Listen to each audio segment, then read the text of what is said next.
Hello મિત્રો, નમસ્કાર, જય Hind, Vande Mataram. Job government information ચેનલમાં સ્પર્ધાત્મક પરીક્ષાની તૈયારી કરતા તમામ ઉમેદવાર મિત્રોનું હાર્દિક સ્વાગત છે. મિત્રો, તાજેતરમાં ગુજરાત ગૌણ સેવા પસંદગી મંડળ દ્વારા વિવિધ વર્ગો માટે ભરતીની જાહેરાત પ્રસિદ્ધ કરવામાં આવેલી છે.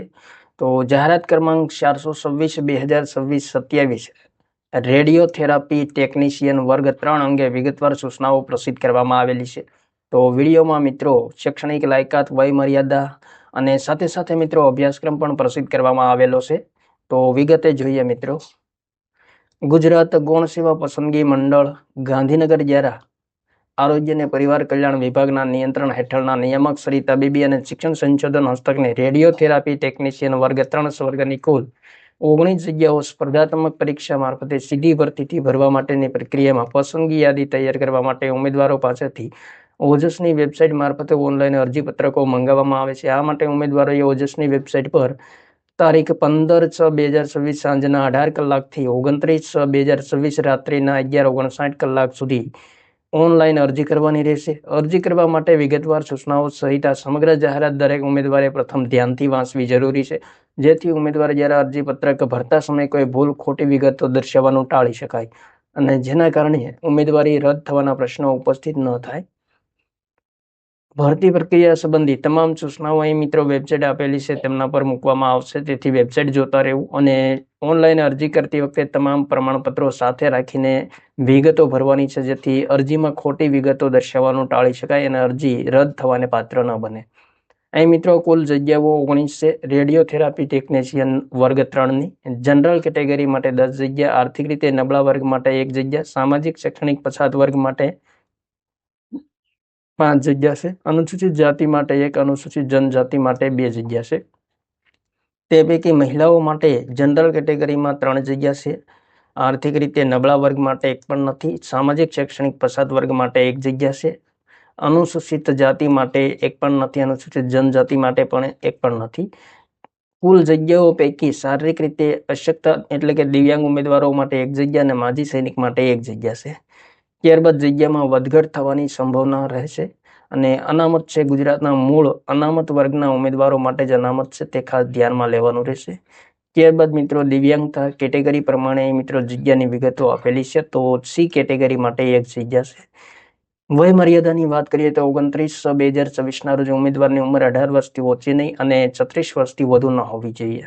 ત્યારબાદ સામાન્ય વર્ગના મહિલા ઉમેદવારો, અનામત વર્ગના પુરુષ અને મહિલા ઉમેદવારો, માજી સૈનિક, દિવ્યાંગ ઉમેદવારોને નીચે મુજબ નિયમાનુસાર વય મર્યાદામાં છૂટછાટ મળવાપાત્ર રહેશે.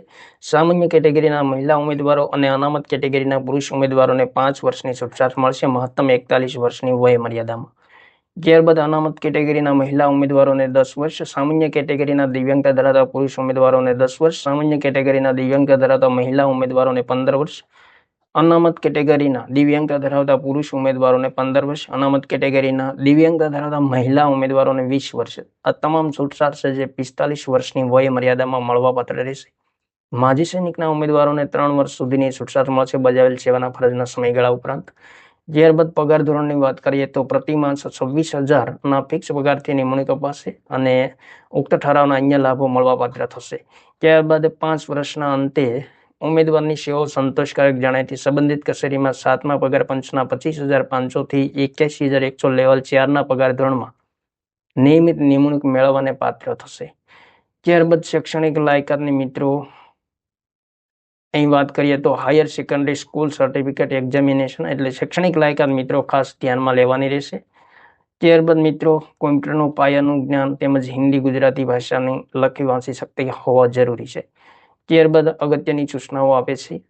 સામાજિક શૈક્ષણિક પછાત વર્ગ એટલે કે એસસીબીસીના ઉમેદવારો માટે નોન ક્રિમિલિયર સર્ટિફિકેટ 1/4/2024 થી 29/6/2026 સુધીમાં મેળવેલું હોવું જોઈએ અને વિકલ્પ સ્વરૂપે અહીં આપેલ પ્રમાણપત્ર એનેક્સર એ મુજબનું હોવું જોઈએ.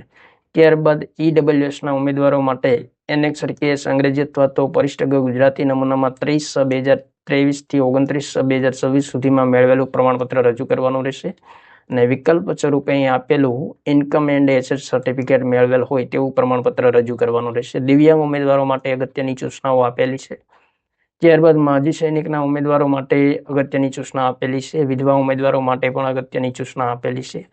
તો તમામ સૂચનાઓ વાંચી લેવાની રહેશે. માન્ય રમતગમતના વધારાના ગુણ મેળવવા માટેની લાયકાત સંબંધી વિગતવાર સૂચના આપેલી છે. તો જે ઉમેદવારો રમતગમતમાં ભાગ લીધો હોય તો તેમણે 5% વધારાના ગુણ મેળવવા માટે ખાસ અગત્યની સૂચના વાંચી લેવાની રહેશે. આ તમામ શૈક્ષણિક લાયકાત વયમર્યાદા અહીંયા લાયકાત છે જે 29/2026ની સ્થિતિએ ધ્યાનમાં લેવામાં આવશે. કોમ્પ્યુટરની જાણકારી અંગે મિત્રો ખાસ અગત્યની સૂચના આપેલી છે. તો તમામ સૂચનાઓ એક વખત વાંચી લેવાની રહેશે. અરજી કરવાની રીત સંબંધી મિત્રો તારીખ અને સમય તેમજ સ્ટેપ બાય માહિતી આપેલી છે. તો તમામ સૂચનાઓ વાંચી લેવાની રહેશે. અહીં મિત્રો ફોટો અને સિગ્નેચર અપલોડ કરવા સંબંધિત સૂચના આપેલ છે. તો ફોટોનું માપ 5 સેમી ઊંચાઈ અને 3.6 સેમી પહોળાઈ અને સિગ્નેચરનું માપ 2.5 સેમી ઊંચાઈ અને 7.5 સેમી પહોળાઈ રાખવી. ફોટો અને સિગ્નેચર અપલોડ કરવા માટે ફોટો અને સિગ્નેચર જેપીજી ફોર્મેટમાં 15 KB સાઇઝથી વધ્યા નહીં તે રીતે સ્કેન કરીને અપલોડ કરવાના રહેશે. તો ખાસ મિત્રો અગત્યનું છે. ત્યારબાદ મિત્રો ઘણી બધી અગત્યની સૂચનાઓ આપેલી છે. તમામ સૂચનાઓ વાંચી લેવાની રહેશે. પરીક્ષા ફીની વાત કરીએ તો ₹500 જનરલ કેટેગરી માટે અને અનામત વર્ગના ઉમેદવારો માટે ₹400 રહેશે. ને પરીક્ષામાં ઉપસ્થિત રહેલા ઉમેદવારોને ફી પરત મળવાપાત્ર રહેશે. ફી ભરવાની છેલ્લી તારીખ 1/7/2026 છે. 23:59 કલાક સુધી ઓનલાઈન માધ્યમથી ફી ભરી શકાશે. ફી ભરવા સંબંધી અગત્યની સૂચના આપેલી છે. અહીં મિત્રો ખાસ સૂચના આપેલી છે. ઉમેદવારોએ ફી રસીદ પ્રિન્ટ અથવા તો રસીદ ફરજિયાતપણે મેળવી લઈ સાચવવાની રહેશે. જો ફી રસીદ જનરેટ ન થાય તો અરજી માટેની ફી ભરાયેલ ગણાશે નહીં અને જ્યાં સુધી ફી ભરાયેલ નહીં હોય ત્યાં સુધી ઉમેદવારની અરજી માન્ય ગણાશે નહીં. તો ખાસ મિત્રો વાંચી લેવાનું રહેશે.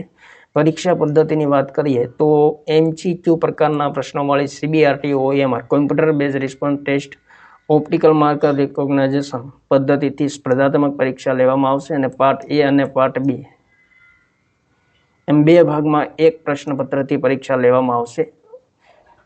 પાર્ટ એમાં છે મિત્રો 90 ગુણના પ્રશ્નો પૂછવામાં આવશે જેમાં તાર્કિક કસોટી અને ડેટા ઇન્ટરપ્રિટેશનના 30 ગુણ, ગાણિતિક કસોટીઓના 30 ગુણ, ભારતનું બંધારણ, વર્તમાન પ્રવાહ, ગુજરાતી, અંગ્રેજી કોમ્પ્રિહેન્શનના 30 ગુણ રહેશે.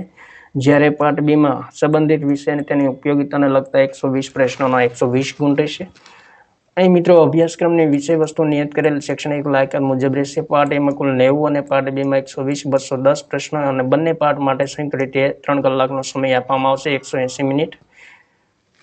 ત્યારબાદ 1/4 નેગેટિવ માર્કિંગ અપનાવવામાં આવેલ છે અને પ્રશ્ન રદ થવાના સંદર્ભમાં પ્રો રેટા મુજબ ગુણભાર મળવાપાત્ર રહેશે. ત્યારબાદ પરીક્ષા સંબંધી તમામ સૂચનાઓ અહીં વેબસાઇટ આપેલી છે તેમના પર મૂકવામાં આવશે. દિવ્યાંગ ઉમેદવારોને લહ્યો વળતર સમય મેળવવા સંબંધી અગત્યની સૂચના આપેલી છે. તો દિવ્યાંગ ઉમેદવારોમાં ખાસ મિત્રો અગત્યની સૂચના વાંચીને ફોર્મ ભરવાનું રહેશે.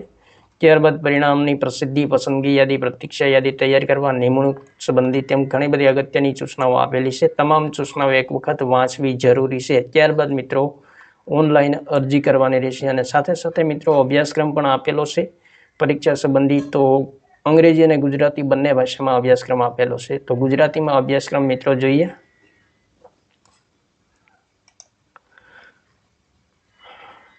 તો પાર્ટ એમાં મિત્રો 90 ગુણના પ્રશ્નો રહેશે જેમાં તાર્કિક કસોટી, ડેટા ઇન્ટરપ્રિટેશન જેના 30 પ્રશ્નોના 30 ગુણ રહેશે. તો તેમને સંબંધિત તમામ મુદ્દાઓ અહીંયા આપેલા છે. ત્યારબાદ ગાણિતિક કસોટીઓના 30 પ્રશ્નોના 30 ગુણ રહેશે. તો તમામ મુદ્દાઓ આપેલા છે. ભારતનું બંધારણના 10 પ્રશ્નોના 10 ગુણ રહેશે. ત્યારબાદ વર્તમાન પ્રવાહોના 10 પ્રશ્નોના 10 ગુણ રહેશે. તો રાષ્ટ્રીય, પ્રાદેશિક, રાષ્ટ્રીય અને આંતરરાષ્ટ્રીય કરંટ અફેર્સને લગતા 10 પ્રશ્નો પૂછવામાં આવશે. ગુજરાતી, અંગ્રેજી કોમ્પ્રિહેન્શનના 10 પ્રશ્નોના 10 ગુણ રહેશે. બંને ભાષા માટે 5 ગુણ રહેશે. ત્યારબાદ ભાગ બી એટલે કે પાર્ટ બી 120 ગુણનો રહેશે જેમાં શૈક્ષણિક લાયકાત, સંબંધિત વિષય અને તેની ઉપયોગિતાને લગતા પ્રશ્નો પૂછવામાં આવશે. માનવ શરીર રચના અને શરીર વિજ્ઞાન જેમના 10 માર્ક્સ રહેશે. ત્યારબાદ તમામ પેટા મુદ્દાઓ આપેલા છે. તો તમામ પેટા મુદ્દાઓને ધ્યાનમાં લેવાના રહેશે. ત્યારબાદ ક્ષ-કિરણો, રેડિયેશન, ભૌતિક શાસ્ત્રની મૂળભૂત બાબતોને લગતા 15 માર્ક્સના પ્રશ્નો પૂછવામાં આવશે. ત્યારબાદ મિત્રો તમામ મુદ્દાઓ આપેલા છે. રેડિયોથેરાપી અને ઓન્કોલોજી સિદ્ધાંતના 15 માર્કના પ્રશ્નો પૂછવામાં આવશે. તો તમામ પેટા મુદ્દાઓ આપેલા છે. ત્યારબાદ મિત્રો રેડિયેશન પ્રોટેક્શન, વિકિરણ સુરક્ષા જેમના 10 માર્કના પ્રશ્નો પૂછવામાં આવશે. તેમના સંબંધિત તમામ મુદ્દાઓ આપેલા છે. મેટર પદાર્થ સાથે એક્સ અને ગામા કિરણોની આંતરક્રિયાના 10 માર્કના પ્રશ્નો પૂછવામાં આવશે. તો તેમને સંબંધિત તમામ મુદ્દાઓ આપેલા છે. ત્યારબાદ એક્સટર્નલ બીમ થેરાપી જેમના 20 માર્કના પ્રશ્નો પૂછવામાં આવશે. તો અહીં મિત્રો ખાસ અગત્યના મુદ્દાઓ આપેલા છે અને ગુણભાર પણ 20 માર્ક છે. તો તમામ મુદ્દાઓને ધ્યાનમાં લેવાના રહેશે. ત્યારબાદ મિત્રો આગળ જોઈએ તો